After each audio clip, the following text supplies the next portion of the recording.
Wake Up with Patti Catter. I love the show. I never miss an episode. It's the best. I turn it on and turn it up.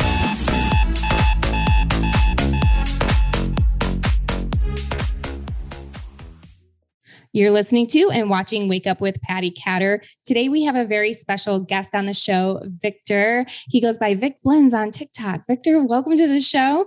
Thank you, Patti. I appreciate you having me. Thank you. So I was scrolling around on TikTok one night. It was probably like 1 a.m. when I should have been sleeping. And you know how all these things like grab your attention. And I looked and I saw you, and you were like pretty much chasing this guy down. And you're like, hey, dude, can I give you a free haircut? And I was like, what is he doing? Where is he? And who is this person? And I want to know this person because he's doing some cool stuff. So Vic, you actually are a barber, and we're going to fly into your story pretty soon here. But first, I want you to tell our listeners a little bit about yourself growing up and where you're from so that they can better connect with you. Appreciate that. My name is Victor Fontanez. I'm 22 years old from Fayetteville, North Carolina, and I'm a barber by craft. But, you know, I feel like I have this responsibility to inspire the world through content. So I make videos now, like as you've seen, trying to get people haircuts for free on the streets, but more importantly, just to have a conversation that hopefully inspires somebody else. So originally I started cutting hair because I thought I had to go to college, and this was going to be kind of my side hustle to do in the college dorms, make a couple bucks on the side.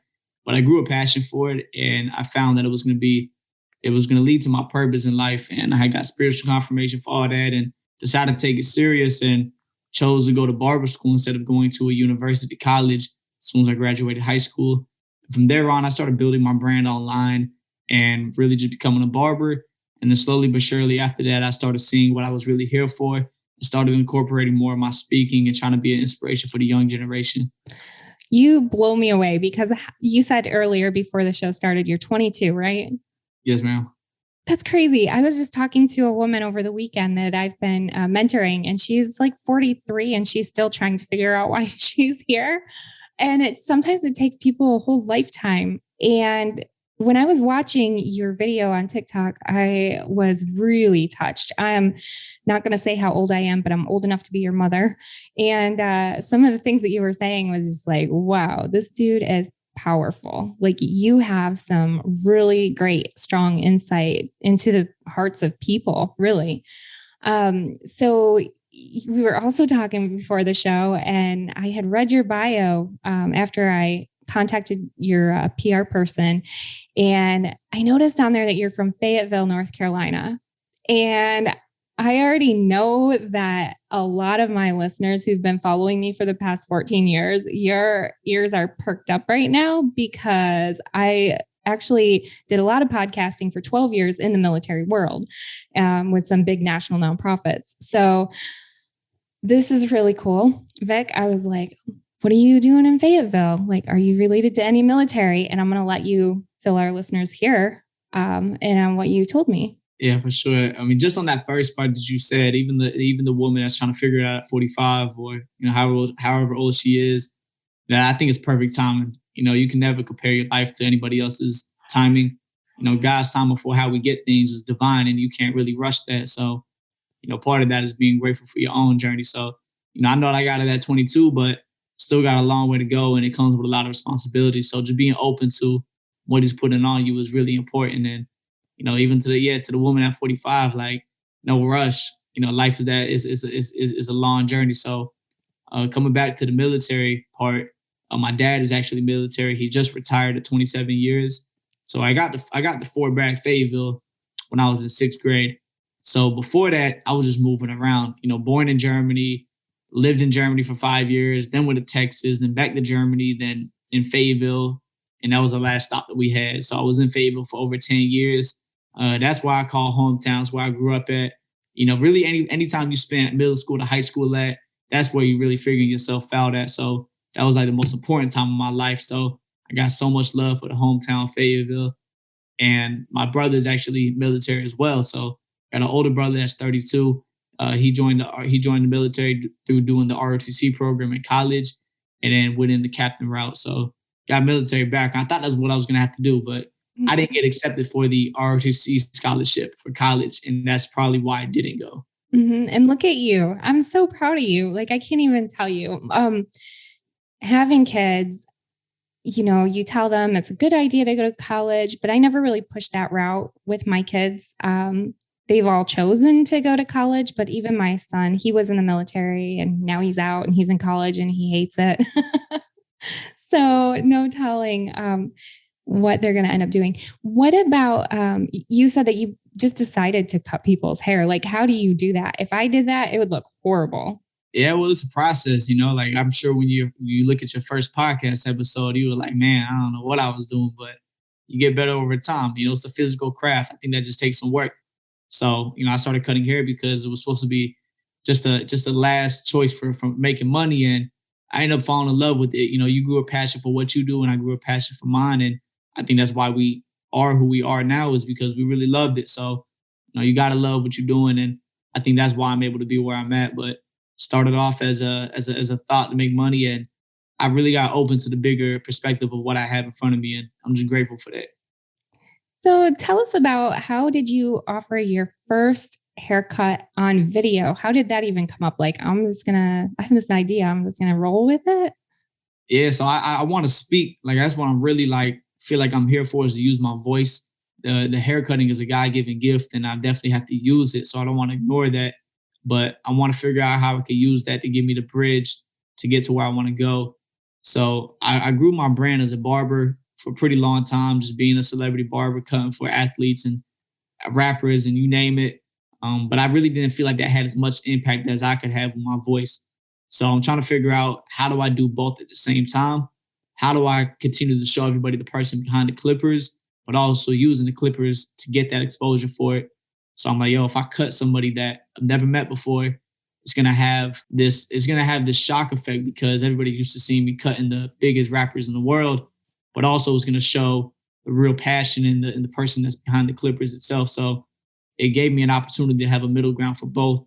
And it's like my favorite thing I do now. So, I love it. I grew attached to it and I'm really curious to see who I find every day. I love it too. I mean, it's what caught my attention was first that you were just chasing some guy down trying to give him a haircut.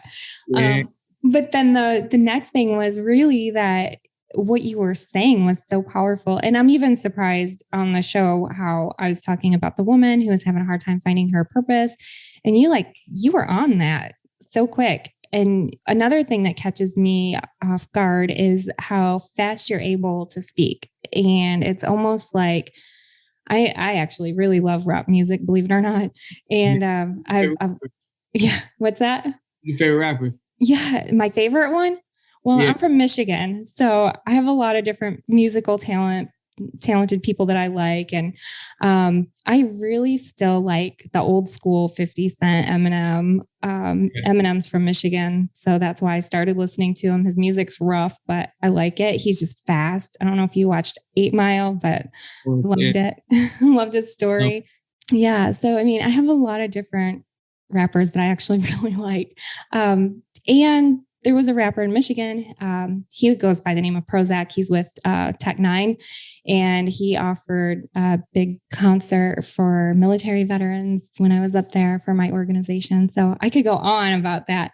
But the thing that catches me off guard with you is I'm looking at you and you're offering somebody a haircut, but then when you're speaking to them, it's almost like you're rapping to them. Did you ever notice that about yourself? People say that in the comments, but it doesn't feel like that to me. But people say that, and I've seen that before. Someone says, it sounds like you're rapping, but it doesn't sound like that to me. I'm just trying to talk to this person. Man, it blows me away because some of the things that you say are like, you rhyme it almost even, but it's just flowing naturally. It's like you're not even thinking too much in depth about it. You just have something on your heart and you just start spitting it out. I mean, it has to be authentic. That's really important for things to come out naturally. Is you have to really be about that and feel that that's what you're supposed to be doing. So, I think that's why I'm there. And if it wasn't authentic and it was something I was trying to force, it wouldn't be that easy to speak. Mm-hmm. I can only speak about the things I've been through, and that's what makes it so easy. Yeah.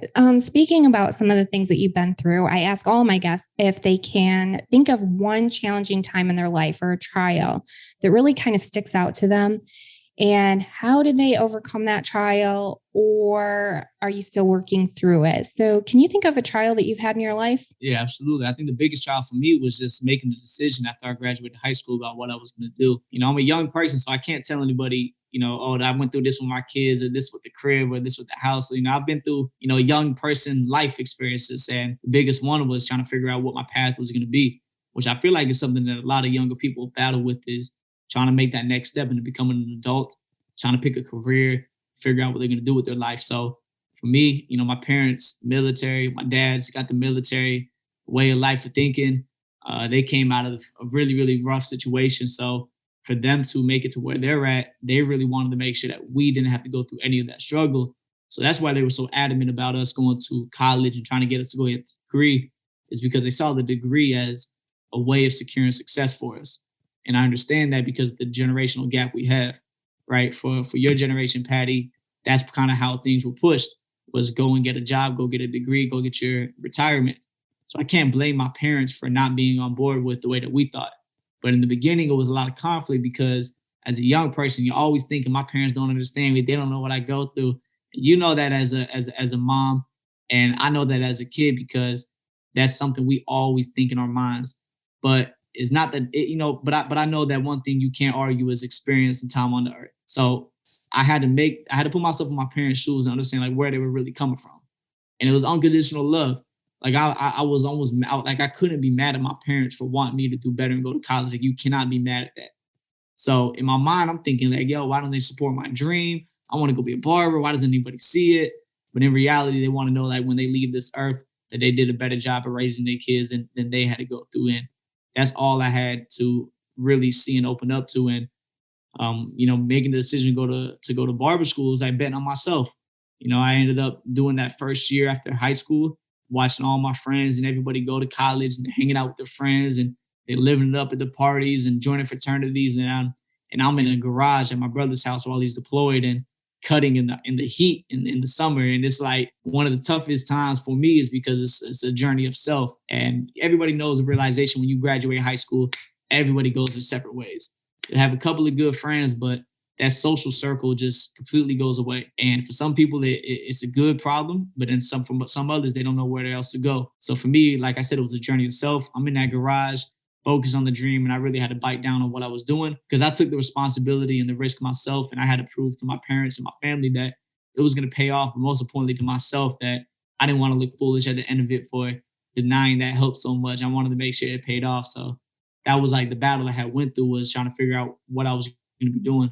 Man, and hearing you say all these things, your mentality is much higher than some people I know who are my age and a lot older. So you just have a really incredible gift. I'm telling you. I don't tell everybody that. I believe everybody has a gift, but you definitely have an incredible gift. My chair is shrinking. Sorry. For those of you watching, you're going to get a little surprise. What is going on? All right. So I'm going to edit that out. I don't know what's going on with my chair. But going back. Yeah. So I really don't know very many people that are your age who are of that mental, you're just like an elderly trapped in a young person's body, I feel like, because of all that knowledge that you have. So one of the things that I'm kind of curious about is, what do your parents say now? Because really you have a very large following on social media, especially on your TikTok.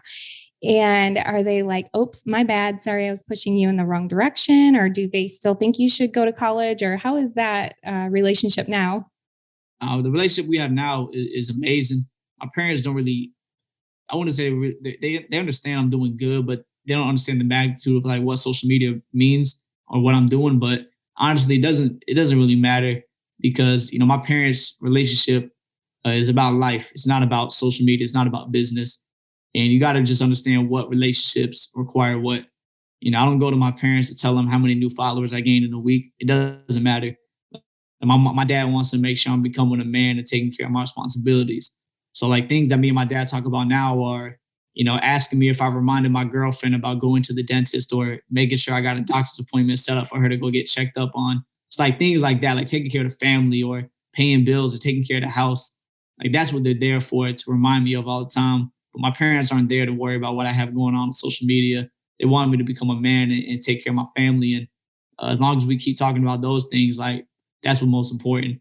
But sometimes I think people are like over confused relationships they have, and they try to put the wrong things on the wrong people. So I don't try to like include my parents too much in every business thing that I have going on. A lot, not that they won't understand, but it just would just cause confusion and conversations that I feel like aren't necessary. I want to make sure the time I have to talk to them is spent about things that they care about. Mm-hmm. You're really incredible. Like I didn't expect the conversation to be that deep. Usually if you ask somebody who's younger, like what's your parents like, they'll be like, oh, it's good. But like you really explain that well. And I think that's so important. And I think that's so amazing. I try really hard to have a great relationship with my kids too. And man, it's amazing that you have that good relationship and that you are so well grounded and you have so many amazing things to tell people. What would you tell our listeners who are listening to the parents of kids who maybe they don't know which direction that they're going in, and also to the people your age who really aren't sure which direction to go in? What advice do you give them? Yeah, I think for the parents, just be open to what your kid is interested in. If you don't know what's going on in the world right now, I think it's just so different with so much opportunity. And there's things that, could give your kids a great career and a great life that you couldn't have given, 20, 30 years ago. For instance, even gaming or streaming, right? People make money off of building brands on social media as long as they're good at what they're doing and they love it. If they can present you with a plan that makes sense and they say, this is what I'm going to stand on, push them for it. College is always an opportunity. It might be harder later with some more responsibility, but it's never going to go away. I look at the opportunity I had to be my age and do what I do as an opportunity that didn't last, because once I'm 30 or 40, it's not going to be as impressive for somebody to speak the way I am. So I understand I have that gift and I need to use it while I can. So if your kid is young and they're gifted at whatever they're doing, just push them towards that and see where to take them. But if they're sitting at the house telling you they're going to go out there and do all these things and it's not happening, you might got to put some pressure on them and raise them and make sure they doing what they're supposed to do. But as long as they're working, I proved it to my parents by actions that I was working towards what I was going to do.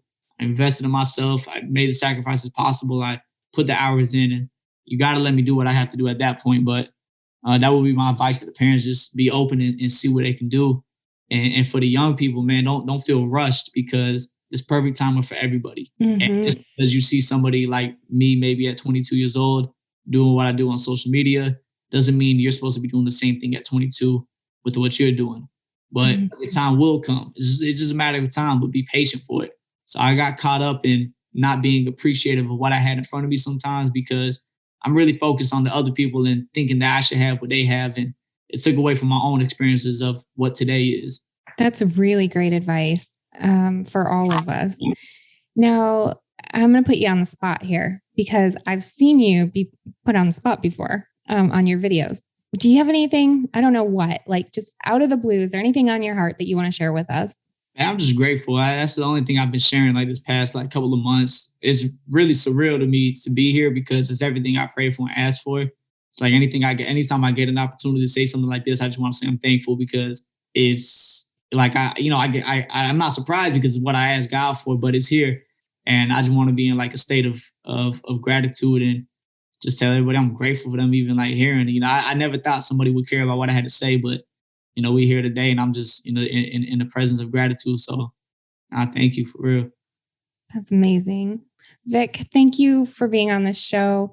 Would you go ahead and share your social media handles for us? Yeah, my social media is Vic Blends, VICBLENDS.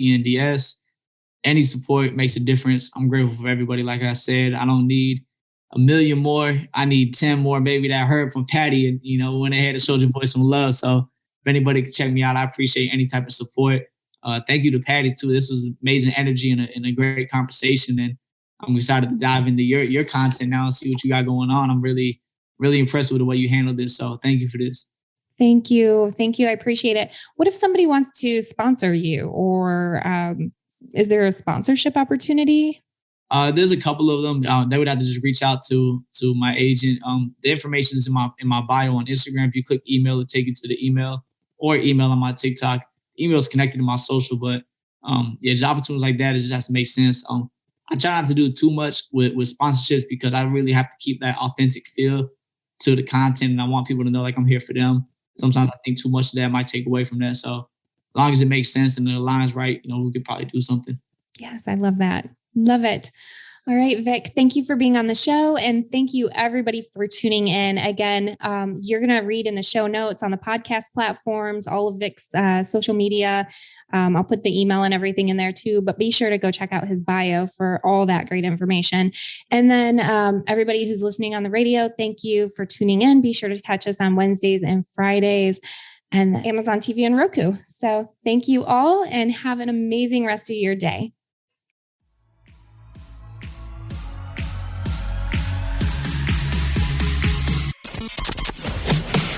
Thank you for listening to Wake Up with Patti Catter. Thank you. Thank you. Thank you, thank you, thank you for all you do. Follow Patti at Patti Catter on Facebook and Instagram. Get social. You can now watch Wake Up with Patti Catter on Amazon TV and Roku. It's the only podcast I listen to. Be sure to check out Patti's apparel line, The Patriotic Mermaid, at thepatrioticmermaid.com and on social media at The Patriotic Mermaid. I love it.